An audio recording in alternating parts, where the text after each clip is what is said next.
Vamos ahora de evaluación auténtica. La evaluación auténtica es una forma de evaluación muy estudiada en épocas recientes, desde un ámbito de evaluación contemporánea, y es una evaluación que tiene un fundamento constructivista muy profundo.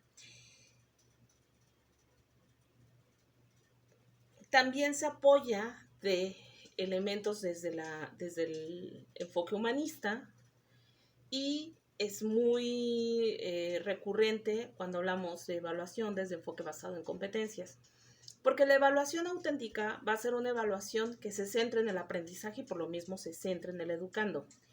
No se centra únicamente en la expectativa de si alcanza o no el parámetro deseado, los objetivos esperados, y con eso es competitivo el sujeto. Se trata de hablar de sujetos competentes y que la evaluación sirva como un insumo para lograr sujetos competentes.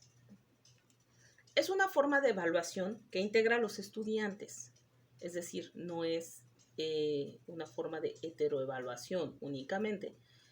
Ahorita hablamos de qué es esto de la hetero, co y autoevaluación, pero es una forma de evaluación que integra al educando. Entonces, ¿qué es la autoevaluación? La autoevaluación va a ser un mecanismo a través de ciertos instrumentos en el que el sujeto va a hacer el balance de su propio proceso, ¿no?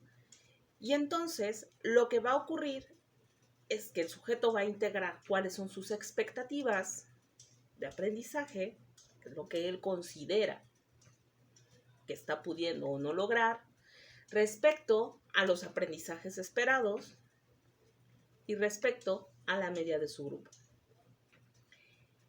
En este proceso de autoevaluación, desde la evaluación auténtica, que es una evaluación que va a contemplarlo como sujeto, el sujeto tendría que hacer un balance de decir, no estoy logrando esto, me hace falta poner más énfasis en esto, aproximarme al contenido de una manera diferente y cambiar mi actitud, quizá, ¿no? Respecto al proceso. ¿Cuál es el problema cuando hablamos de autoevaluaciones en términos coloquiales y cuando no instrumentamos adecuadamente a los educandos para que hagan la autoevaluación? Si nosotros no los instrumentamos correctamente y solamente les hacemos una pregunta como ¿cómo consideras que es tu desempeño en ciencias naturales? El alumno va a emplear toda su subjetividad y es muy probable que en términos de la inercia educativa regular, que el alumno lo que haga sea pues, echar en mano únicamente su herramienta emocional y decir, es que no le estoy echando suficientes ganas, es que no estoy estudiando lo suficiente, por eso no estoy obteniendo los resultados deseados. Una autoevaluación va a implicar una instrumentación adecuada. Sería diferente si yo le entrego a un alumno una cédula y le digo, a ver, una primera parte, quiero que me digas, desde tu percepción, estos apoyos pueden ser audiovisuales, orales, esquemáticos, en fin, estos instrumentos del docente, ¿te ayudan o no? La explicación del maestro para ti es clara o no es clara. O sea, tú estás aprendiendo de la explicación del maestro o te confunde. De estos contenidos, ¿qué entendiste bien y qué te hace falta por profundizar? ¿Cuántas horas estás dedicando al aprendizaje de esto? De este contenido, ¿cuál es el que más te está costando trabajo? Entonces, el alumno, a través de esa instrumentación, aleja la subjetividad y entonces puede contestar de una mejor manera y después le apoyamos a hacer el ejercicio de balance para ver cuáles son los apoyos que él pueda requerir y de esa manera él los pueda identificar y enunciar. Entonces, hace un trabajo completo la autoevaluación, ¿no? O sea, la autoevaluación es nada más, quédate aquí en un plano subjetivo, autoevalúate, ¿no? ¿Cómo te sientes en estos momentos? No, la autoevaluación tiene que tener una finalidad de mejora continua y como lo que queremos es disminuir la subjetividad, pues es indispensable que entonces instrumentemos correctamente a los estudiantes para hacer la autoevaluación, ¿no? Luego viene la coevaluación. La coevaluación es una evaluación entre pares. En este caso, pares académicos, que tenían los mismos estudiantes, donde igual, o sea, la instrumentación es básica.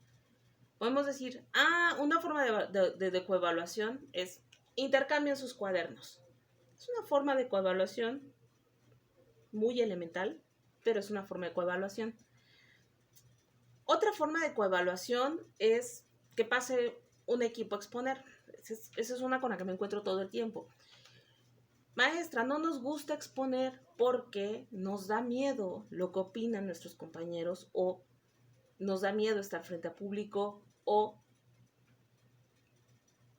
nos asusta, ¿no? Que nos vayan a evaluar mal. Otra vez es la subjetividad. Me ha pasado mucho en ejercicios de coevaluación que entonces los compañeros son complacientes con los otros equipos, no dan como referentes muy claros. No, su exposición estuvo bien o su trabajo estuvo muy bien. Y le voy a poner 10 porque si yo les pongo 10 capaz que a mí me ponen 8 o me ponen 7 o me reprueban. Eso es un mal ejercicio de coevaluación porque lo que está jugando ahí es la subjetividad a todo lo que da. La instrumentación es importante, ¿no? Si yo voy a promover una coevaluación e instrumento a los equipos con unas rúbricas a través de las cuales puedan mirar diferentes criterios y ponerle una calificación a cada uno de los elementos, entonces voy a lograr tener una coevaluación auténtica que sirva de mejora para todos en el grupo. Es importantísima la coevaluación porque quienes evaluamos desde afuera hacemos eso lo que se le llama heteroevaluación, que es una evaluación externa desde todos tus criterios. Tienes una mirada diferente. En cambio, en la coevaluación es mucho más probable que los alumnos tengan una comunicación más cercana para identificar cuáles son sus áreas de oportunidad y también para identificar cuáles cosas son las que más les están costando trabajo o las que mejor están aprovechando o las cosas que mejor les están gustando como grupo en términos globales, y entonces pueden ser más honestos entre ellos, lo cual puede ser un balance mucho más rico que termina siendo una retroalimentación importante para el trabajo del docente. Entonces la autoevaluación y la coevaluación van a ser dos herramientas importantísimas cuando hablamos de evaluación auténtica. La heteroevaluación, pues bueno, a grosso modo es esta evaluación que se hace de manera externa a la persona que está siendo evaluada. Entonces, esa evaluación la hace el docente, pero también la puede hacer un grupo externo, una agencia internacional, en fin, ¿no?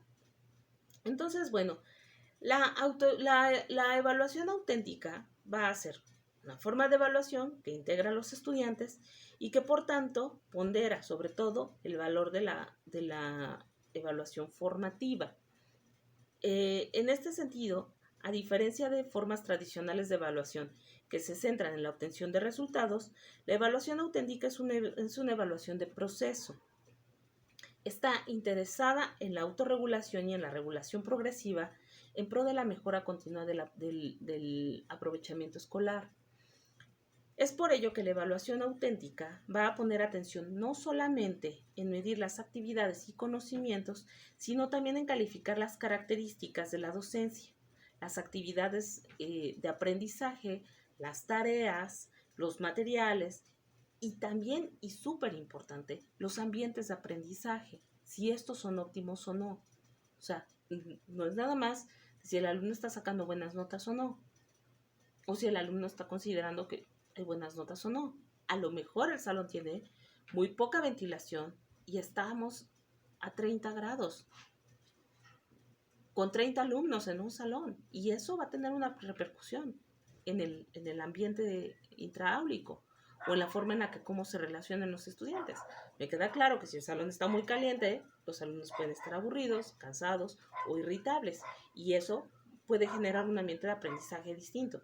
Si yo hago una evaluación donde integro autoevaluación, coevaluación, y lo hago considerando las necesidades de la evaluación diagnóstica y de la evaluación formativa, entonces estoy teniendo un balance durante el proceso que me permita hacer las adecuaciones y las regulaciones necesarias para poder mejorar las condiciones de aprendizaje. Entonces, pues la intención de la evaluación auténtica es poder hacer mejoras en la acción, ¿no? Cambiemos de tema. Hablemos un poco de los tipos de contenido, ¿no?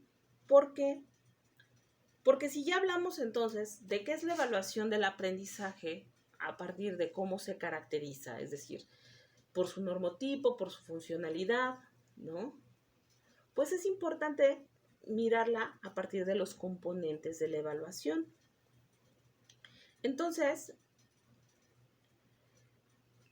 si ustedes recuerdan sus clases de didáctica, hay componentes de la didáctica que son fundamentales, ¿no? Que responden a las preguntas: ¿a quién se enseña? ¿Qué se enseña?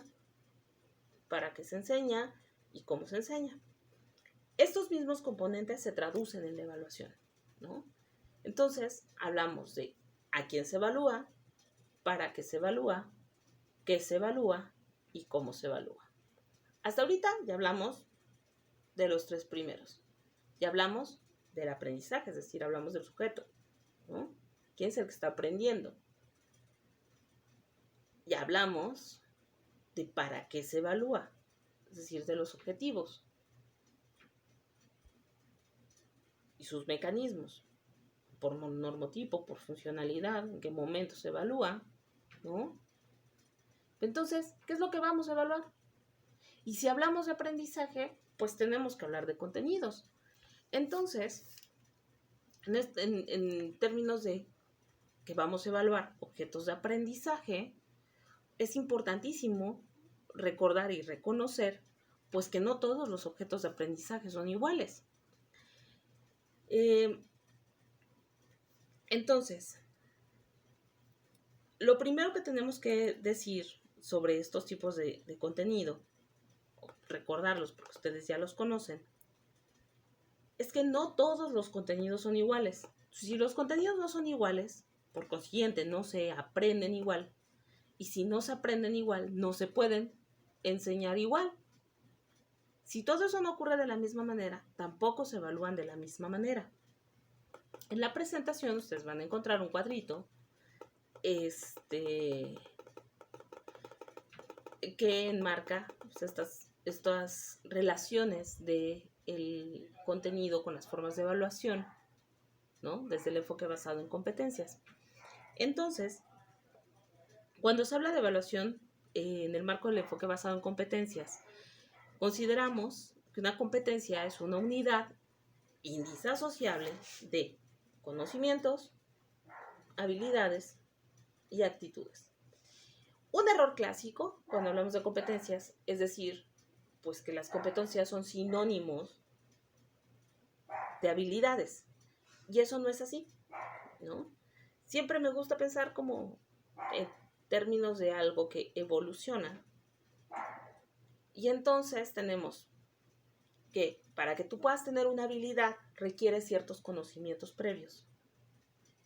Y esta habilidad, pues de poco sirve en la vida cuando tienes una mala actitud o cuando no hay una actitud de por medio.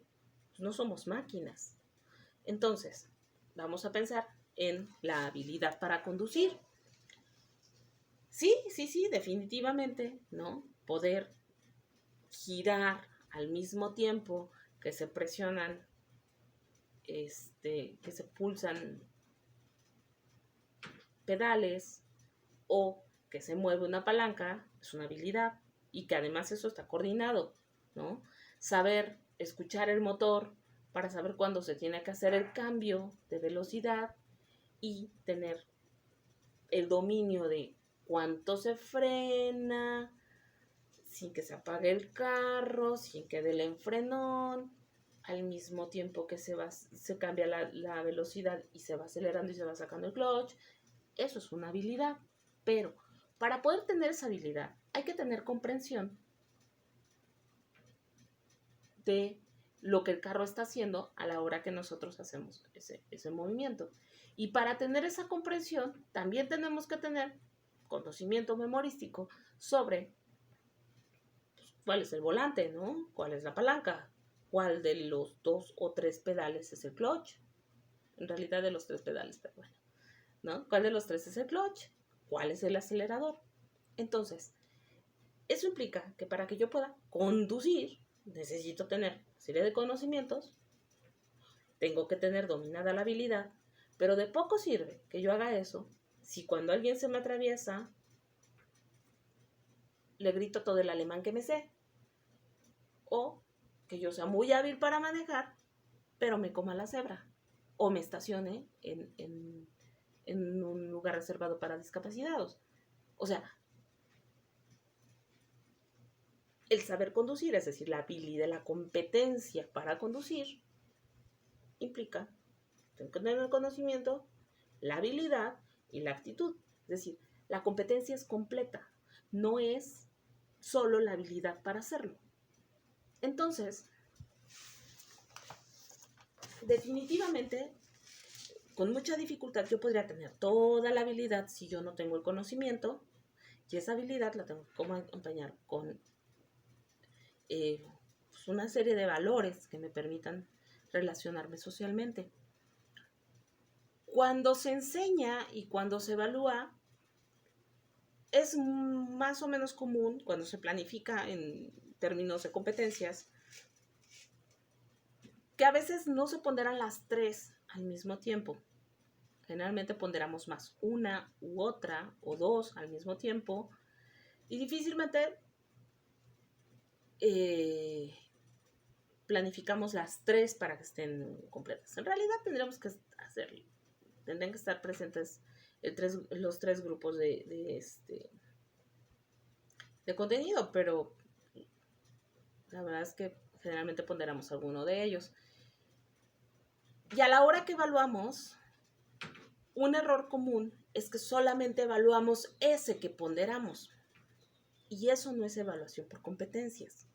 La evaluación por competencias implicaría que a la hora que yo desarrollo una rúbrica, yo pueda decir, a ver, respecto a los contenidos factuales y conceptuales, yo estoy evaluando esto. Y en términos de los valorales, o sea, de los actitudinales, voy a evaluar esto otro. Eso sería evaluar por competencias. Ejemplos.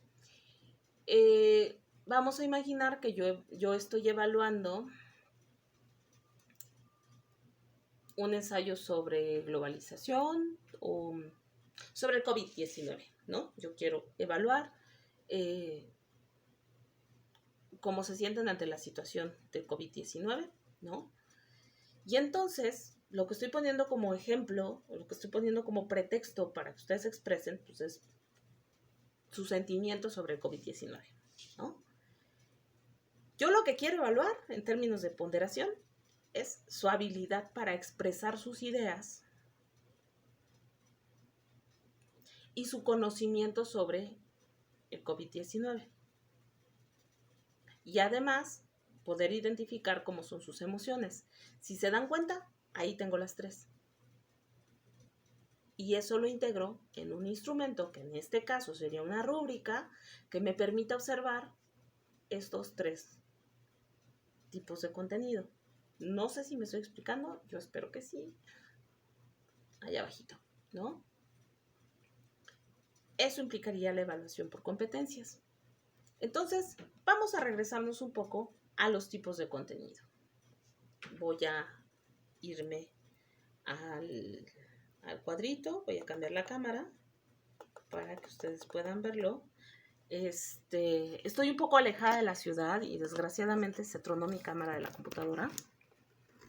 Por eso no estoy pudiendo hacer como la transmisión simultánea de mi pantalla, pero bueno, haremos el mejor de los esfuerzos. Por lo que veo no la puedo cambiar. Este es el cuadrito que van a ver ustedes en la presentación. Muy bien. Como bien dijimos, los contenidos al no ser iguales no se pueden evaluar igual. Los principios del enfoque basado en competencias pues nos hablan de 4 tipos de contenidos. A veces dicen que son 3, pero son 4. Contenidos factuales, que refieren a fechas, datos, en fin, información que es inamovible. Porque aunque yo hubiera querido nacer el 15 de septiembre, nací el 23 de diciembre. Y aunque me quisiera llamar Lucía Fernanda para que me gritaran Lucifer, me llamo Gabriela González. Es una forma que no puedo evitar. O sea, son datos, son fechas, son cosas inamovibles. No puedo llamarle perro a una mesa porque la mesa se llama mesa. O sea, así se llama. Final de la historia. Están los contenidos conceptuales, ¿no?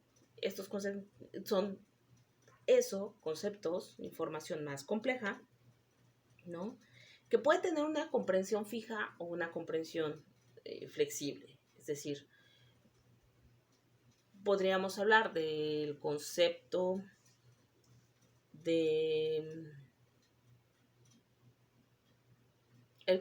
la acción de barrer, ¿no? Fija y universal. Pero podemos hablar sobre la venta de territorio de Texas, que en México lo entendemos de una manera y en Estados Unidos de otra. O sea, eso es un contenido conceptual. Puede ser fijo, como la concepción de barrer, o variable, como un evento histórico, depende de cuál de los dos territorios lo esté contando, ¿no? Hay contenidos procedimentales, que son procedimientos, términos de una serie de pasos que se siguen para obtener un resultado. Y dentro de estos contenidos procedimentales podemos integrar las habilidades motrices, habilidades físicas, habilidades cognitivas, como pueden ser las matemáticas, están dentro de los contenidos procedimentales. Y tenemos a los contenidos actitudinales, que básicamente van a ser nuestros marcos normativos de convivencia y, pues bueno, dependen un poco de qué tan socialmente aceptados son o no, ¿no? Tiene que ver con marcos éticos. Ahora, ¿cómo se aprende cada uno de ellos?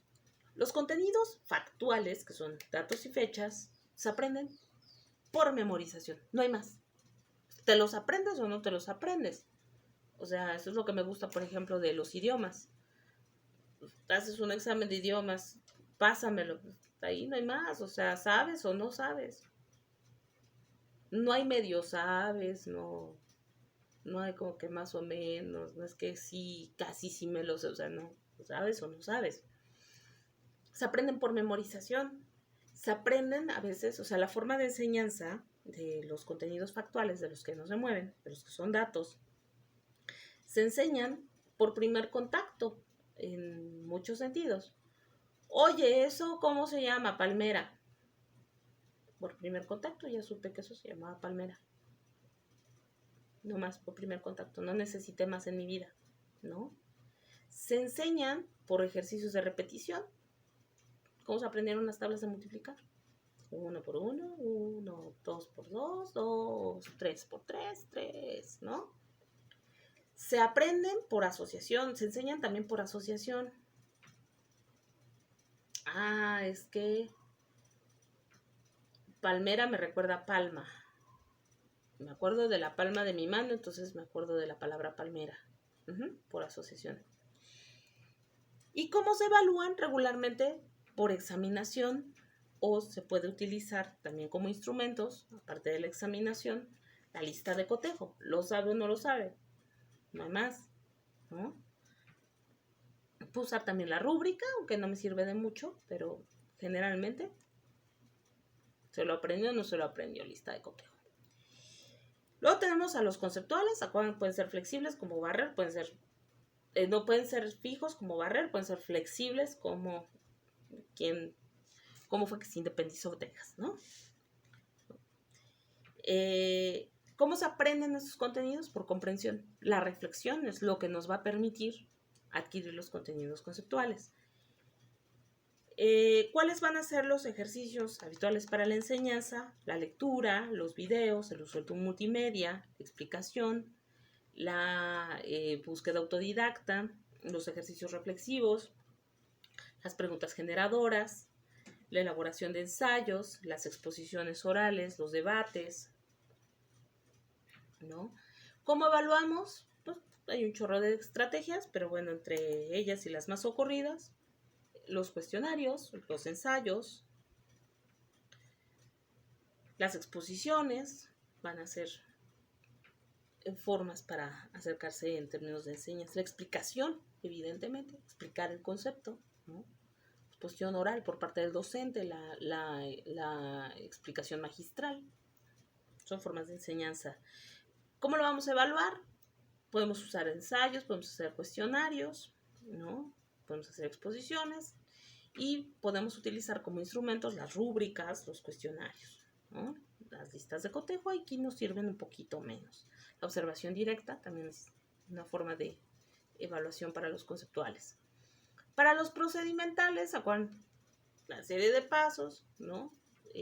Para dominar una habilidad. ¿Cómo los aprendemos? Por repetición.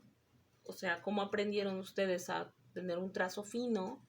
Pues a estar repitiendo bolitas y bolitas y bolitas y bolitas, haciendo caligrafía, o cómo aprendieron a sumar, haciendo ejercicios y ejercicios y ejercicios de suma, cada vez más en mayores niveles de complejidad, y pues gracias a ese procedimiento pues pudieron multiplicar, ¿no? Entonces, ¿cómo se aprenden los procedimentales? Repitiendo y repitiendo y repitiendo y repitiendo y repitiendo. O sea, haciendo ejercicios de repetición, que no es lo mismo que los memorísticos.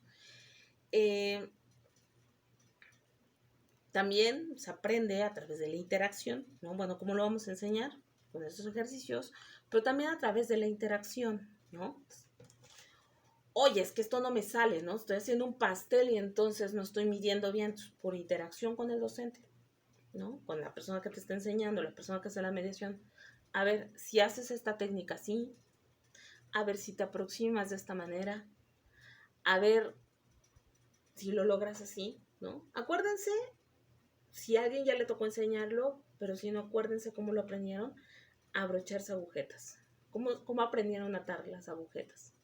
Entonces, repitiendo, repitiendo, repitiendo, una y otra vez el mismo ejercicio, y la mediación a través de la interacción con alguien que les estaba apoyando para decirles cómo hacerlo. También a través de la interacción entre pares. A lo mejor a mí no me estás entendiendo, pero a tu compañero sí. Eso es una forma de enseñanza, es júntense los dos, hagan la chambita juntos, ¿no? Hasta que les salga a los dos, ¿no? La intención es que ambos lo dominan. ¿Cómo lo evaluamos? Pues por examinación, por observación directa, ¿no? Si la persona lo está logrando o no, por autoevaluación. Y también, pues, como instrumentos utilizamos el examen, fundamentalmente la rúbrica, ¿no? La observación directa. Por último, tenemos a los contenidos actitudinales, donde tenemos, son estos marcos de convivencia, nuestros marcos éticos, tras de los cuales nos relacionamos, y entonces lo aprendemos como por acción. O sea, tratas bien a un animal o no, ¿no? Lo estás aprendiendo porque estás haciendo, estás teniendo esa actitud. ¿Cómo lo enseñas? Por modelaje. Esto que se le llama enseñanza o aprendizaje vicario. Es decir, yo no me voy a atrever a decirles, a ver, muchachos, tienen ustedes que tener una actitud colaborativa en la vida y pues recuerden que compartir es bien importante, ¿no? Pero, o sea, que la maestra del salón de al lado no me pida un gis, porque que no joda que traiga su propio material, ¿sí? O sea, eso sería una acción contradictoria, eso es una mala enseñanza. En términos de el aprendizaje de marcos valorales, lo aprendemos a través de esta interacción, se enseña por interacción, y entonces, hablando de consistencia en términos de tus actitudes, tener las actitudes con los estudiantes, ¿no? O sea, estoy acordando de una maestra de la escuela de mi hijo, ¿no? Diciendo, ay señora, es que su hijo de repente tiene actitudes muy groseras. Pero la maestra casi me cerraba la puerta en la cara. Y yo decía, peras y manzanas, ¿no? Pero bueno, se aprenden por modelaje, se enseñan por modelaje, se enseñan por interacción.